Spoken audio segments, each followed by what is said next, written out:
Si vous avez suivi l'actualité politique des dernières semaines, vous avez pu voir que le nom de l'UNEF est un peu partout dans le débat public.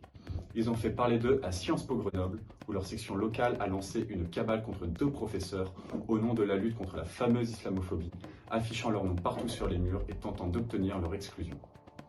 Ils ont fait parler d'eux suite aux déclarations de leur présidente Mélanie Luce, qui a avoué l'organisation de réunions en non-mixité raciale, bel novlan qui veut dire événement interdit aux Blancs. On ne reviendra pas dans cette vidéo sur le fond de ces affaires.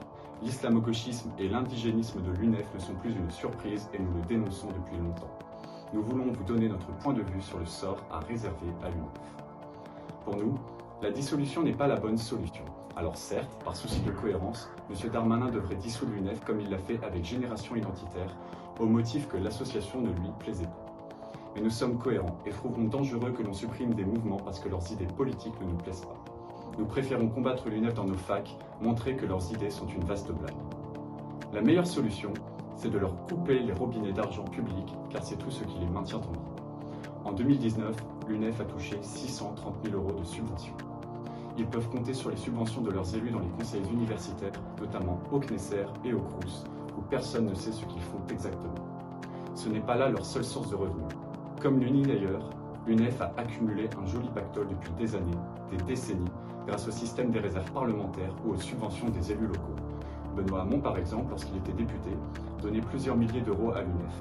Entre 2013 et 2016, les députés socialistes ont arrosé l'UNEF avec près de 200 000 €. On pourrait aussi parler du scandale de la LMDE, que les étudiants étaient souvent amenés à prendre par défaut comme mutuelle, sans savoir qu'elle était noyautée par l'UNEF et qu'elle lui reversait 90 000 € au titre d'un partenariat de communication.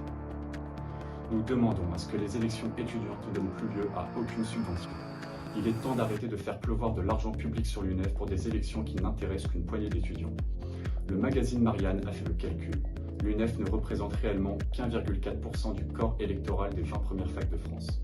Nous souhaitons aussi que les élus locaux et les collectivités ne puissent plus leur verser de subventions et que l'UNEF ne soit plus un interlocuteur privilégié du ministère.